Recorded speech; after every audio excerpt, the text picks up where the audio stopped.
This is Genius, the rise and fall of cannabis. Welcome to This is Genius. Today we're talking about a man whose lyrical sword was so sharp it cut both his enemies and his own legacy. Canibus, not the strain, the spitter.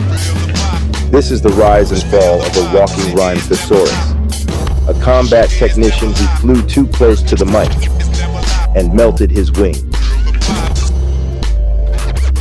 The rise, 1997. The underground is rumbling.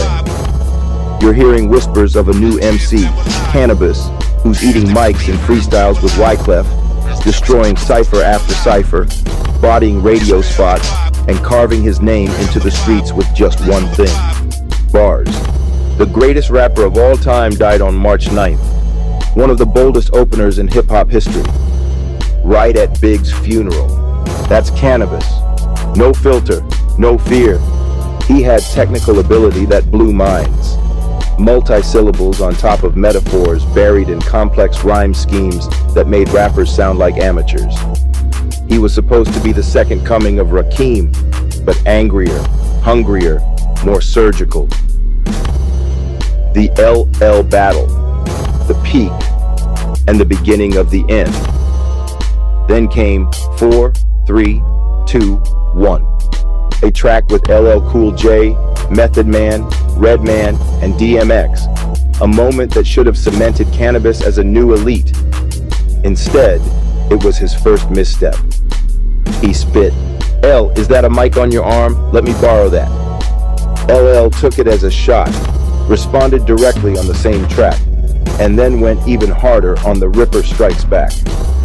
And what did Canibus do? He dropped Second Round KO, a track that, to this day, might be the best single diss LL Cool J has ever faced. You walk around showing off your body because it sells, plus to avoid the fact that you ain't got skills. It was brutal. It was raw. It had Mike Tyson doing the intro. But the problem? LL survived it. And worse, he sounded more composed, more strategic, more legendary. That battle should have made Canibus. Instead, it started to break him. The fall. He dropped Can I Bus in 1998 and it flopped. Why? Because the lyrical sword didn't translate to songs. He was complex, dense, but not enjoyable. People respected his skill, but they didn't play his music. Meanwhile, LL kept making hits. The student was left behind. Then Canibus did something even more legendary and self-destructive. He joined the US military, literally walked away from hip-hop to become a soldier. It was real. It was principled. It was poetic. But in rap, that silence is death. When he came back, he was bitter. And worse, the game had moved on. Slim Shady was now the wordsmith king. And when Canibus tried to battle Eminem, bro, let's just say it ended before it began. The return attempts, he kept dropping projects. Mic Club, The Curriculum, Rip the Jacker, even a battle against Disaster where he pulled out a notebook on stage. That moment, the fall, televised, the notebook, the defeated energy, it wasn't just a loss, it was an elegy. The legacy.